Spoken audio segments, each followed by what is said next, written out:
compatriots, I respectfully greet you all. I'm Dr. Kant Kanyarsoke. In this series of video presentations, I want to try to stimulate your thoughts on how we, sub-Saharan Africans, can go about industrializing our region, so that in due time, it ceases being the least technologically developed in the world. First, who am I? That is a photograph of me at work in Cape Town. I'm several things in one. Foremost, I'm a devout Pan-Africanist. In Uganda's secondary school education in the 70s, I made good friends with refugee students from Rwanda, Burundi, and Sudan. Also, some of the teachers who taught us came from South Africa, Liberia, and Ghana. Since then, I came to detest the so-called international borders bestowed to us by colonialism. Today, after studying and working in East, West, and Southern Africa, I'm only forced by law to recognize them. But in practice, I neither believe in them nor do I respect them.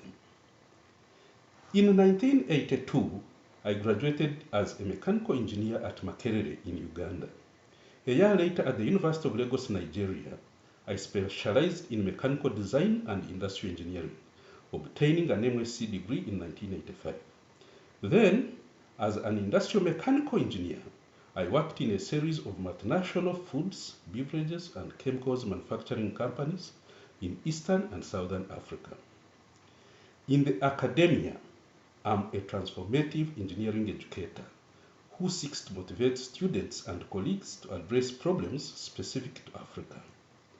Finally, I have been into solar energy engineering research and development since 2011.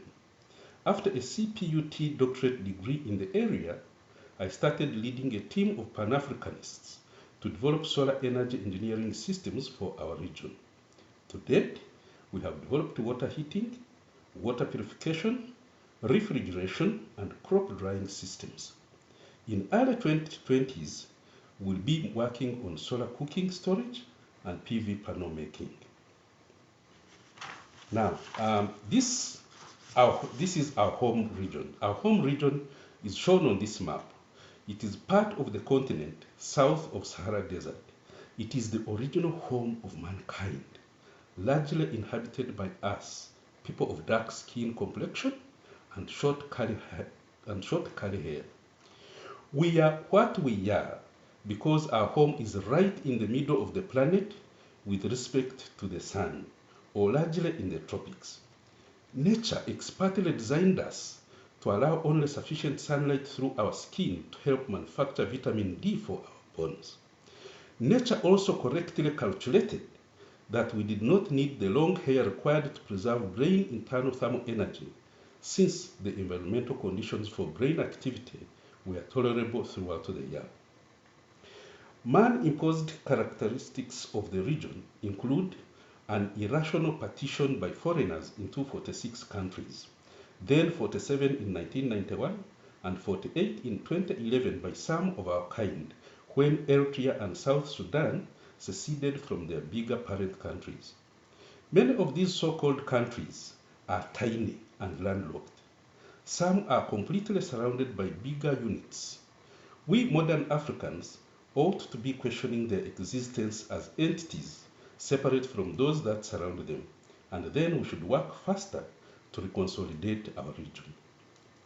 We are 1.1 billion people in the region, producing goods and services worth $2.2 trillion annually. Yet, 300 million Americans produce more than 10 times that, while 1.4 billion Chinese produce more than 6 times of our output. Hey, does this not shock you? Why is it the case, and what should we do about it? That is the subject of these presentations. For now, I leave you with those questions to ponder on. In the next presentations, we'll look at a special phenomenon in the process of value or wealth creation, which phenomenon may need to be understood and taken care of to improve our situation. I thank you for having listened to me, and let me request that we be together in the next presentation.